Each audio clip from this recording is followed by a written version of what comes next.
Hi everyone and welcome back to my channel. If you're an existing subscriber, welcome. And if you're just joining this video for the first time, welcome. We're so happy to have you in this community. I'm Chinenye Ogwadima, and in this channel, I share insight to help you start and grow your career, especially when it comes to data tech and career in international organization.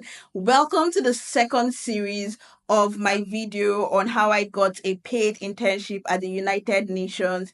In this video today, I'm going to be sharing a breakdown and a guide on how you can draft your motivation letter. If you've not watched the first of the series, do well to check it here and let's get to it.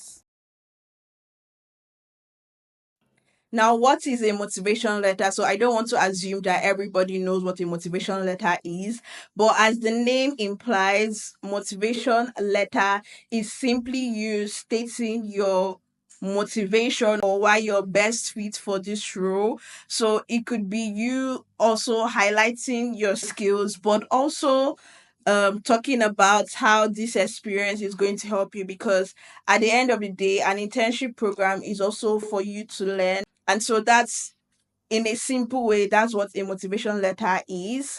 Now, this motivation letter I'm going to be sharing is has actually been modified since my last application to ITCILO.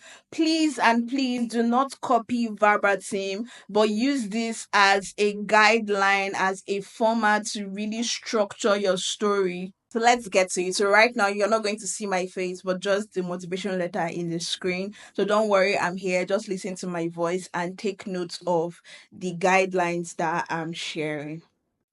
So let's get to it. I'm going to be breaking down the motivation letter in different parts so that it's not overwhelming and it's something you can understand. So from this part, you see that I start with their hiring committee rather, because usually there is a hiring committee that reviews your application, the interview, and all of that. And one thing you should take note of is that your first two paragraphs has to come in so strong because that's the first impression that you have. So just take note of if you have to meet somebody in person for the first time, you have to dress well, you have to look good because you understand that the first impression matters. Same thing applies with motivation letter or cover letters or statements of purpose, whatever you would want to call it. So it's very important. So do well to highlight the best skill sets, the best factors that make you suitable for the role again and again. Make sure to tailor it to the particular role you are applying for. So for the first two paragraph, you can see that first of all highlighting the particular application I'm submitting, so it shows that okay, I've read this application, I understand the application, and this is what I'm applying with. And then I'm talking about how I have, like, what makes me unique, so how I have an engineering background and also a data background. I'm also talking about how I have UN experience as a result of my internship. Now, for you in this case, you can refer to maybe volunteering opportunities. If you're part of organizations like Enactors, you can highlight that experience just to show that you understand the sustainable development goals, you understand the United Nations system in a way, and you can really highlight that there. So think of volunteering experience, times where you've worked maybe in a team on campus, and just really highlighting that. And then you can see that I added a line where I said, okay, I'm confident that I have the necessary skill and qualification to excel in this role. So really it's like first impression matters. Now the second part talks about what I'm passionate about as it aligns with the role. So, I talked about putting your best foot forward. So, here I'm really focusing on, okay, first of all, I talk about my skill set with respect to the role, and now I'm trying to hype myself, talk about my experience and how it comes out strong for the role. So I'm talking about how I'm deeply passionate about the sustainable development goals and how kind of like drawing this arc to my story, how it motivated me to become the president of Enactors in my campus, leading teams, leading projects, and I'm trying to highlight projects that relates to the role.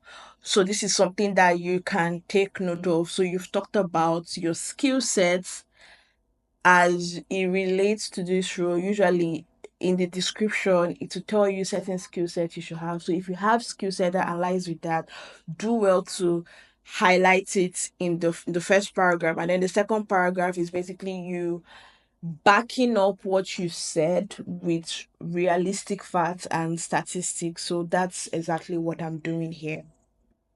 Now, the next thing was to talk about really talk more about how my experiences built skill sets in data analysis, because it's easy to say okay engineering, but I don't know how it closely relates to the role. So I tried as much as possible to really highlight certain skill set. Of course, these things are already highlighted in your CV. So think of it as a way to put storytelling to your CV.